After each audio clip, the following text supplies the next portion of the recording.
Hey guys, I just thought I'd do a tutorial today for squadron realistic events. What to expect you getting into it, what vehicles do you need, and basically what the current meta is. So, first I'm going to start off with vehicles fair, because I'm mostly a pilot in these events. What I would recommend is I'd recommend either the Spitfire Mark 24 with, well, I've been told to use stealth, but I use air target belts, and 8 RP3 rockets. And reason I recommend this loadout is that way you can drop two sets and still have your 2 sets left in an engagement. And for another option, this is mostly personal preference between these two, it'd be the F8F1B Bearcat. For loadouts, I'm not too sure on the belts, I don't fly the Bearcat a lot, but for ordnance I'd recommend the 4 HFARs and 1,000 pound bomb. And if you get an turning engagement, just drop your 1,000 pounder and you can turn just fine. Those are really the only 2 accepted aircraft in squadron battles, but I mean you see a lot of things like the F8F1 is alright, the Spitfire Mark 22 is pretty good.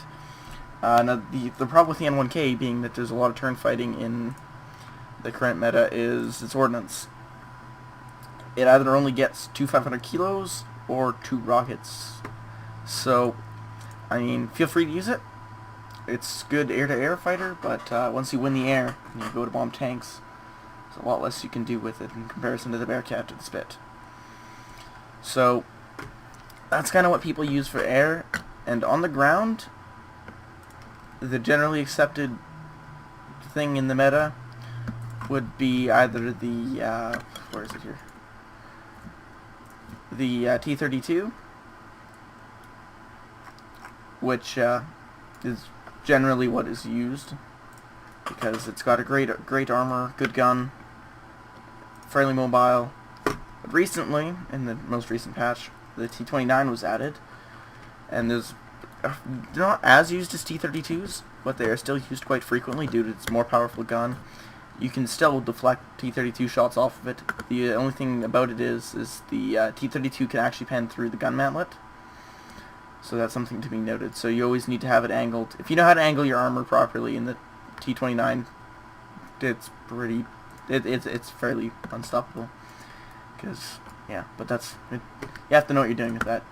Now, if you don't have a T-32, a lot of squadrons we don't personally allow it in Tier YT, but the Tiger 2s are used a fair amount, and then there's even a very few people who use the T-44-100. That's really all that's used for air and ground, but like I said, most ground vehicles would be T-32s and T-32s exclusively. So that's vehicles. Now I'm just going to talk a little bit about techniques and how many of air and how many ground you should bring. As you can see in this game on Team TYT, we brought 6 air and 2 tanks. Now this is pretty well used in the EU time slot, and yeah, so most of the accepted combinations are 6 air and 2 tanks, and 5 air and 3 tanks. That one's used a lot more on the North American time slot. And then some not uncommon ones would be Dragon, which is no air at all. Usually 3 to 4 Kugel blitzes that just prevent any enemy aircraft from killing any of the friendly tanks. And 4 4s are used a fair amount as well, but it'll usually be like 4 airs, a Kugel, and 3 tanks, so that if the air loses, the Kugel's kind of fail-safe. Basically, if you're ever short a pilot, bring a Kugel. Kugel blitzes are quite useful. They can kill tanks with the 95 muzzle pen, they can shoot down air, they're kind of like a main battle tank type thing. So there's that, and then there's even been teams recently bringing a 7-1.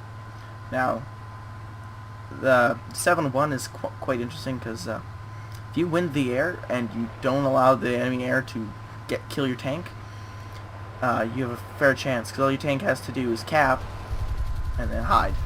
Everyone runs. That's all you need to do. So that's been used a fair amount more recently, but that one's probably the least common of the combinations. So yeah, that's about it for combinations. Now just some quick notes on squadron realistic events. They're usually done without markers, or actually they are always done without markers rather. It's sim style spotting. So yeah, basically whoever wins the air usually has a fair chance to win the games, basically because then they can get in and support their tanks and prevent them from being killed, because there's nothing the enemy tanks can do to your air team.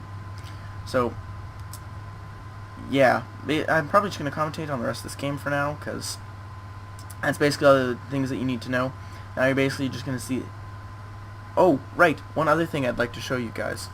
Something quite important is for communications. Communications in squadron battles are very important. I'm just going to bring up my TeamSpeak here, and basically what you want to do is, say you have your air in one room and your ground in another, but you see something important happening. Well, what you need to do is you need to have a whisper set up between the two rooms. And so what you want to do is you want to go down here to whisper and whisper lists. Now I have one set up for my Tyrant's TeamSpeak, but that's not what I'm using right now. So what you do is you just take and click new, set whatever you want it to be, and then drag the two rooms into the whisper list. It's the air and the ground room. Then click apply. So now your whisper has been set up so that your teams can hear you. And so that is something very important. And another and I'm just going to say this for pilots out there, one of your most important skills is being able to rocket kill tanks. So making sure you don't die in your approaches as well. So that's some pretty general tips, and this game is about to wrap up with the final kill onto this IS-2, and with that I think I'll end the video. Thank you very much for watching, and see you next time.